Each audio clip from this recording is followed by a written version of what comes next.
வணக்கம். நம்ம சேனலுக்கு தொடர்ந்து ஆதரவளித்துக் கொண்டிருக்கும் நல்ல உள்ளங்களுக்கு நன்றி. தொடர்ச்சியாக அதில் கூட நிறைய நம்ம அண்மை தகவல் தந்துருக்கோம். அந்த வகையில் வந்த ஒரு அண்மை தகவல், திருமாவளவனுக்கு காங்கிரஸ் கட்சி எச்சரிக்கை.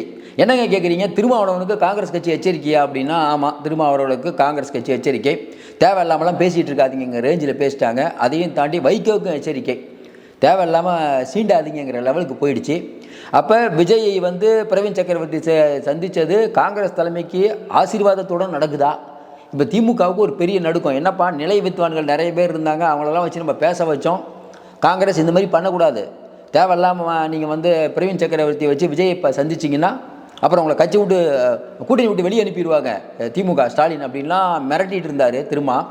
இப்போ காங்கிரஸ் சொல்லிடுச்சு, உங்கள் விஷயத்தை மட்டும் பேசுங்க, தேவையில்லாமல் விஷயத்தில் தலையிடாதீங்கன்னு.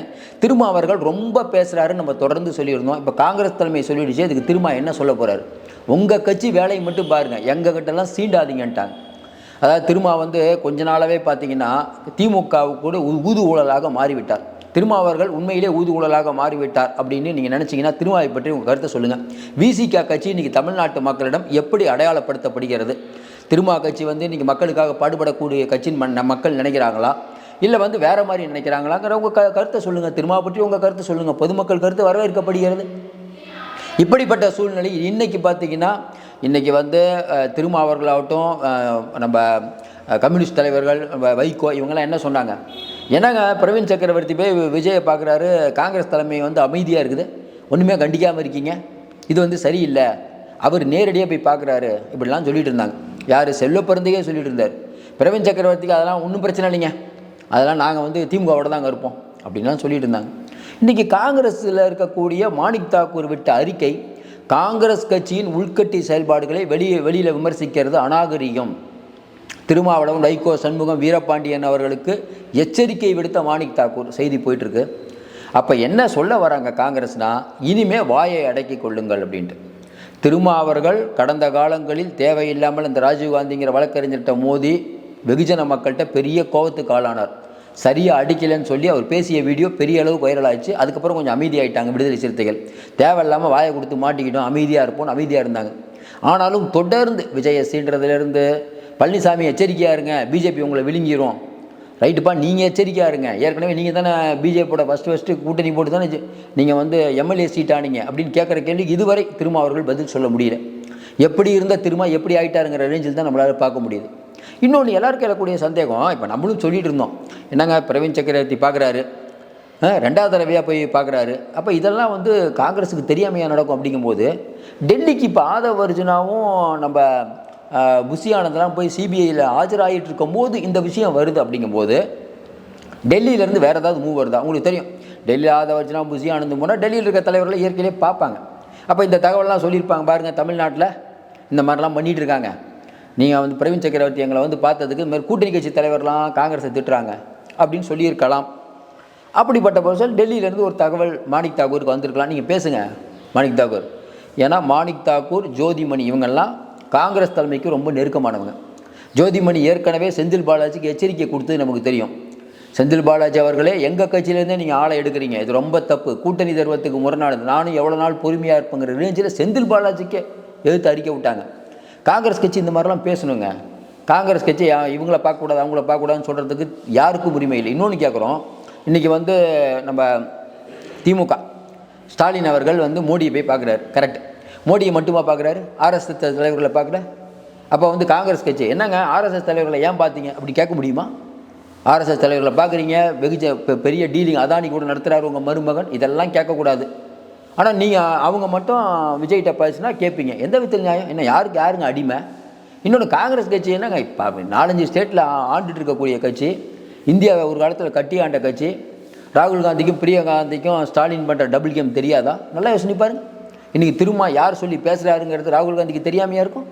இன்னொன்றுங்க, ராகுல் காந்தி சம்பந்தம் இல்லாமல் பிரவீன் காந்தி இங்கே விஜய் பார்க்க வந்திருந்தாருன்னா இன்னும் ராகுல் காந்தி கட்சி விட்டு தூக்கி இருக்க மாட்டார்.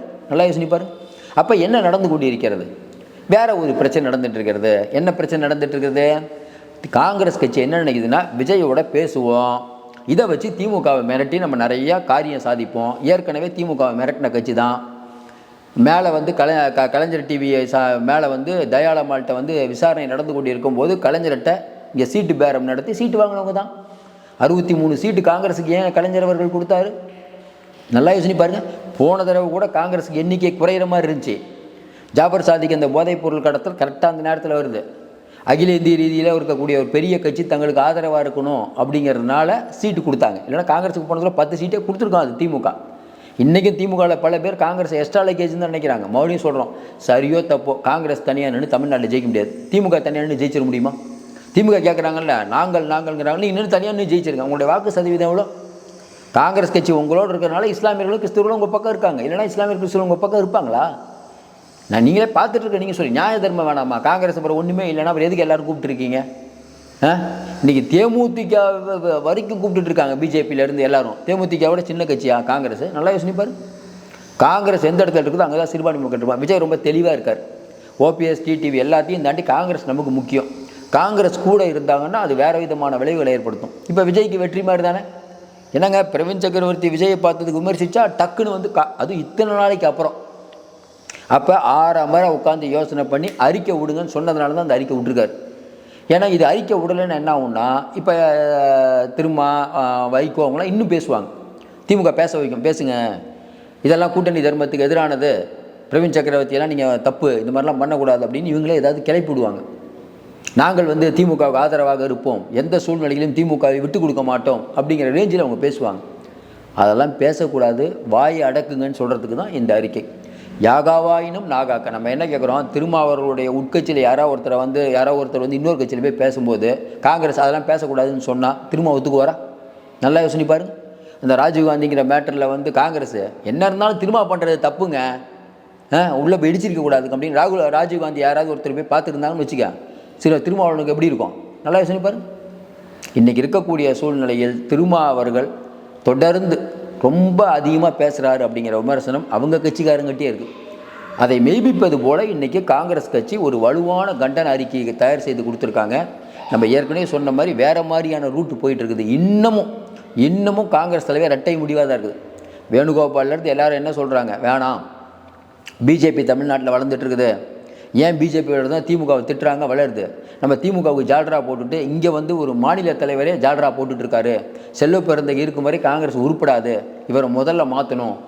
அதற்கு காரணம் என்ன, இன்றைக்கி திமுகவை எதிர்த்தா தான் வளர முடியும், பிஜேபி வளர்ந்துட்டு இருக்குது, நம்ம இப்போ விஜய் கூட கூட்டணி வச்சா தொகுதியும் அதிகமாக கிடைக்கும், இன்னும் குறிப்பாக சொன்னால் நம்ம கட்சியும் வளர முடியும். இதெல்லாம் அவங்க போடுற கணக்கு தானே. இன்றைக்கி 22 எம்பி வந்து திமுக சென்ட்ரலில் இருக்காங்க. நாளைக்கு மோடிக்கு ஏதாவது ஒரு பிரச்சனை திமுக ஆதரவு அளிக்குமா அளிக்காதா? கண்டிப்பாக ஆதரவு அளிப்பாங்க.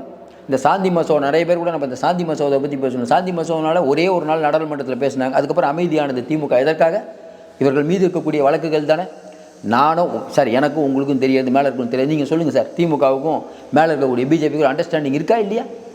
உலகத்துக்கே தெரியுமே. மம்தா பானர்ஜி மோடிட்டு அப்பாயின்மெண்ட் கேட்க மாட்டாங்க, தனியாக பார்க்கணுன்னு கெஜ்ரிவால் கேட்க மாட்டாரு, நீங்கள் மட்டும் போய் பார்க்குறீங்க, உடனே அவர் அப்பாயின்மெண்ட் கொடுக்குறாரு. நிதி ஆயோக் கூட்டத்துக்கு எதுக்கு போனீங்க, என்ன நிதி வாங்கிட்டு வந்தீங்க, மக்களுக்கு தெரியாமையாக இருக்கும். அப்போ விஜய்க்கு ஒரு பெரிய நம்பிக்கை அளிக்கக்கூடிய விஷயமாக நீங்கள் பிரவீன் சக்கரவர்த்தி விஷயத்தை காங்கிரஸ் கையாளுகிறது. அப்போ இன்னும் முடிவெடுக்கவில்லை. ஒருவேளை விஜயும் காங்கிரஸும் கூட்டணி போட்டாங்கன்னு வச்சுக்காங்க, ராகுல் காந்தி, பிரியங்கா காந்தி, விஜய் 3 பேர் ஒரே மாடையிலிருந்து எப்படி இருக்கும் நீங்களே சொல்லுங்களேன். அதாவது இதை கூட காங்கிரஸ் சேர்ந்தாலும் ஜெயிக்க முடியாதுங்கன்னு சொல்கிறவங்களும் உண்டு. அப்புறம் ஏன் காங்கிரஸை பார்த்து கலங்கி கொண்டிருக்கிறீர்கள்? தொடர்ந்து நம்ம சொல்கிறோம், இன்றைக்கி இருக்கக்கூடிய சூழ்நிலையில் இந்த காங்கிரஸ் இந்த அளவுக்கு பேசியது வந்து இன்றைக்கி திமுகவை நடுங்க வைத்திருக்கிறது. காங்கிரஸ் விஷயத்தில் தலையிட வேண்டாம் அப்படின்னு இப்போ செல்வ பெருந்தகையும் சொல்லிட்டாங்க. காங்கிரஸ் கட்சியில் தோழமை கட்சிகள் தலையிட வேண்டாம்னு இன்றைக்கி செல்வ பெருந்தகை வச்சே சொல்ல வச்சுருக்காங்க போது வேறு ஒரு ரூட்டில் போயிட்டு காங்கிரஸ் தலைமை கோபத்தில் இருக்குன்னு நம்மளால் புரிஞ்சிக்க முடியுது. தொடர்ந்து ஆதரவு கொடுங்கள். மீண்டும் சந்திப்போம். நன்றி.